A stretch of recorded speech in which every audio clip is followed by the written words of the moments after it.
Kidlat News Updates.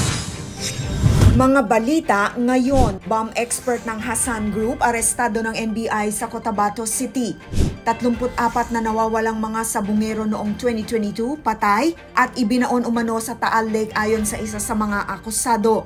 Benny Abante Jr. idineklara ng COMELEC Division nagwagi bilang kongresista ng Manila 6th District.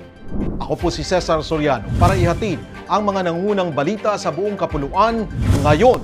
Arestado ng pinagsanib na puwersa ng National Bureau of Investigation o NBI BARM, PNP Drug Enforcement, Special Operation Unit BARM, Mindanao Area Police Intelligence Office at National Intelligence Coordination Agency o NICA, ang isang lalaking bomb expert na kabilang sa Hassan Group.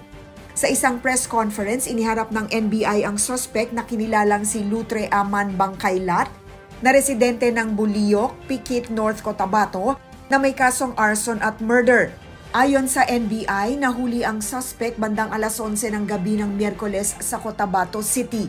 Siya ang isa sa mga itinuturong suspect sa Yellow Bus bombing sa Tulunan, Cotabato noong 2021 at itinuturing na arsonist sa Yellow Bus Liner Samlang, Cotabato na ikinamatay naman ng 2 pasahero.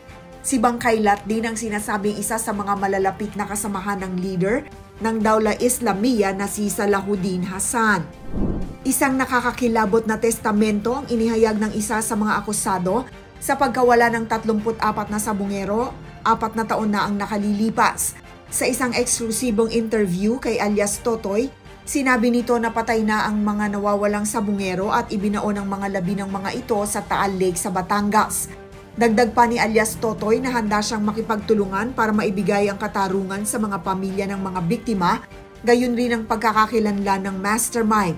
Samantala, gusto munang kumpirmahin ng Department of Justice o DOJ ang revelasyon ng whistleblower at kakailanganin ng divers para mahanap umano ang mga labi ng nawawalang mga sabungero sa lawa. Nangako naman si DOJ Secretary Jesus Crispin Remulla na gagawin nila ang lahat upang mahanap ang mga labi ng mga sabungero bilang kanilang tungkulin sa gobyerno at mapanagot sa batas ang nasa likod ng krimen.